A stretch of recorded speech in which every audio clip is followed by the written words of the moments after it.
نو کلیوالو زه موجود یم اوس په مارګله روډ، مارګله هایوے کوم چې نوی جوړ شوی د غره نه بالکل لاندې، مارګله هیلز چې کوم دی هغې نه بالکل لاندې، او ډېر زبردست ویو دی، سین دی، کلي دي، چیلۍ غواګانې لګیا دي غاړې ته څریږي، اور ډېره مزه کوي، کلي فیل ورکوي، غر هم دی خواته، یخه هوا ده، ایون کافي ګرمي شوې ده، خو خفه په دې یم چې مسلسل دلته ډیولپمنټ دا روډ یې هم دی له جوړ کړی چې دلته ډیولپمنټ وشي، سی ډي ایس سیکټر یې جوړېږي، او سی ډي ایف پته نه چې ولې دومره په تادۍ باندې دی، ډېر په تیزۍ سره ډیولپ کوي، سیکټر یې لګیا دی جوړېږي، پته نه چې دغه پیسه چېرته روانه ده، او اوس چې کوم دی زه کافي مخکې رالم او ما ته مخامخ بالکل سیکټر ته راورسېدم، رایټ سایډ باندې زما سیکټر دی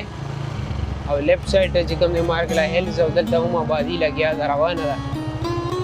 اور ما ته اوس دې ټایم کې سنټورس او هغه بلډینګس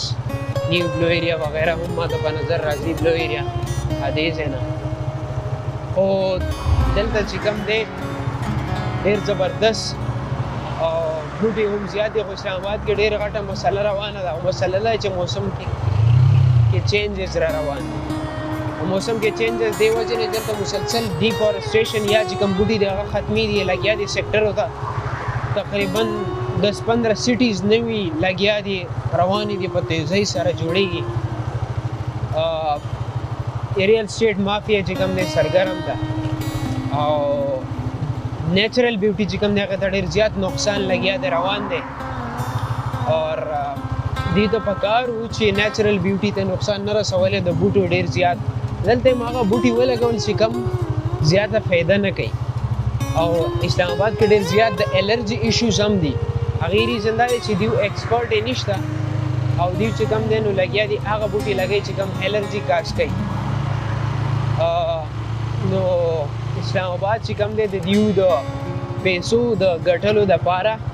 لګیا دی، ډېر نقصان رسوي، بظاهره خو موږ ته ښکاري چې دلته ډیولپمنټ روان دی،